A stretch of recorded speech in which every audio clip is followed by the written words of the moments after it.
Hello students, welcome to the channel Success Edutech.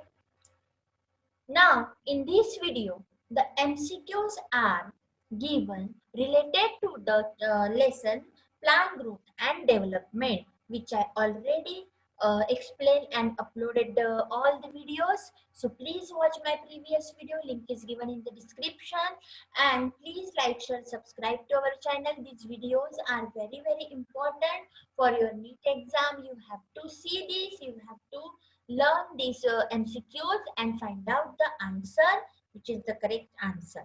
So students, we will start our today's MCQ session.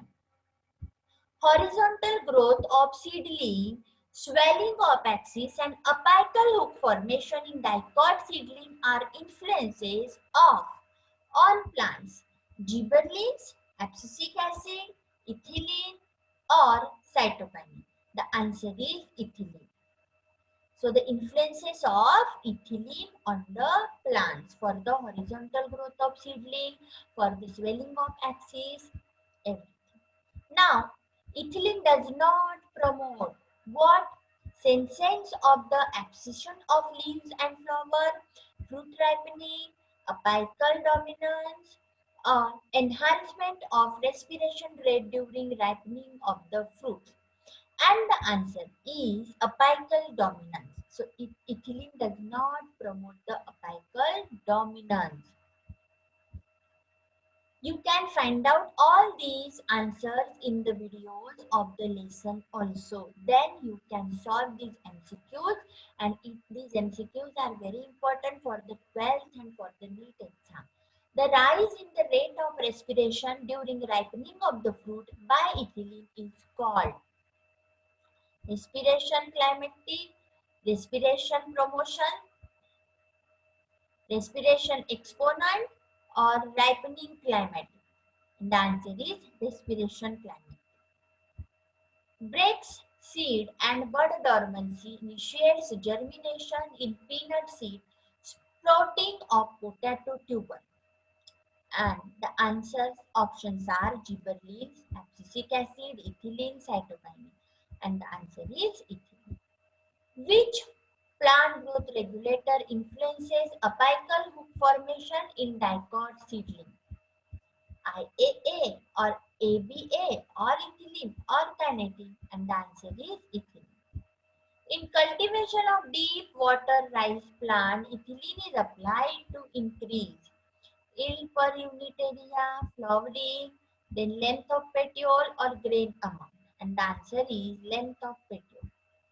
Flowering in mango initiated by auxin, ethylene or GA or ABA? Answer is ethylene.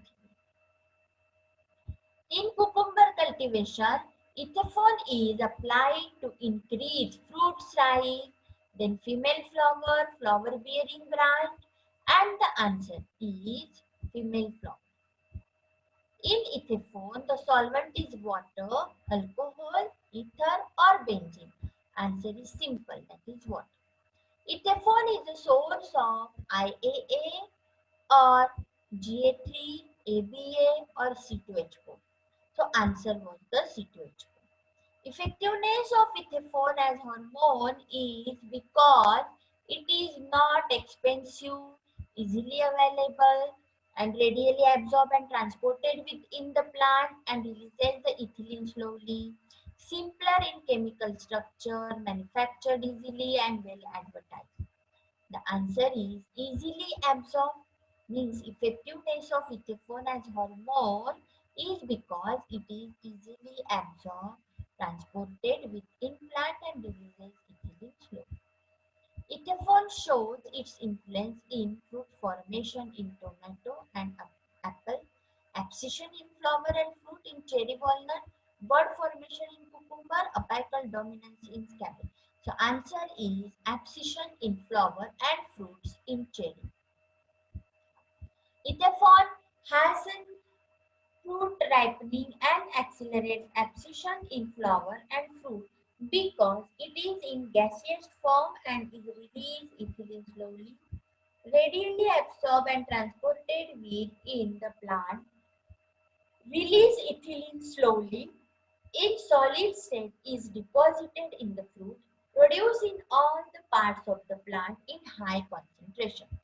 And the answer is readily absorbed and transported within the plant and release ethylene slowly. Abscisic acid is an inhibitor to general growth and development in plant. Then how can it be beneficial? It is the inhibitor. Then how it is beneficial? It helps to produce a new dwarf varieties of plant, or it helps to produce a bonsai, or it helps to overcome trace period, or it helps in horticulture. And the answer is it helps to overcome a trace period.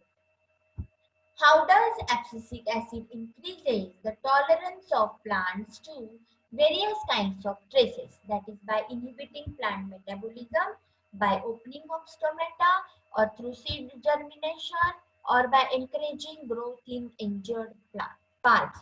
And the answer is by inhibiting plant metabolism. The plant growth regulator which help in responses towards stresses is ABA, then IAA, then NAA or GA3, and the answer is abscisic acid. Now, desiccation of seeds can be overcome by the application first indole 3-acetic acid, second gibberellic acid, third ethylene, and fourth abscisic acid. Answer is abscisic acid. Now, identify the condition for LDP. What is the condition? Exposure to light for a period exceeding the critical duration, exposure to light for a period less than a critical duration, exposure to light for a period of a critical duration. Then, fourth one, exposure to light of different wavelength. And the answer is exposure to light for the period of critical duration. Identify the correct statement. In LDP, flowering occurs above critical day length. In SDP, flowering occurs above critical day length. Then, in LDP, flowering occurs below critical day length, and in LDP, flowering occurs at critical day length. So, answer is LDP flowering occurs above critical day length. Which of the following is a biennial plant? Sugar beet, cabbage, carrot, all of the above. So all are the above are the biennial. Long day plants are also long night plant or short night plant or night neutral plant or discontinuous night plant. Short night plant is the answer. Which of the following can be a day neutral plant? Plants depending on a short exposure to light for flowering, plants depending on a long exposure to light for flowering, plants depending on periodic exposure to light for flowering, and the answer is plants do not depending on the light conditions for flowering. What is the photoperiodism? Requirement of exposure to light to induce flowering. Second one is requirement of a periodic exposure to light to induce fruiting, and requirement of a periodic exposure to light to induce flowering, and the requirement of exposure to light to induce flowering. And the answer is requirement of a periodic exposure to light to induce flowering is the photoperiodism. Site of perception of light for flowering is flower bud, inflorescence, leaf, and axillary bud. The answer is leaf. In photoperiodism, hormone responsible for flowering originate in shoot apex, root apex, leaf, and the floral bud. Answer is leaf. In photoperiodism, hormone responsible for flowering migrates from leaf to shoot apex, then shoot apex to leaf, and root apex to leaf, root apex to shoot apex. What is the answer? Leaf to shoot apex. Now, during flowering induction, shoot apex from floral bud, shoot apex from floral bud, then buds are formed on inflorescence axis, Floral buds develop independently, and the answer is shoot apex from floral buds. Here, the correction is there, that is the root apex from the this option is not there.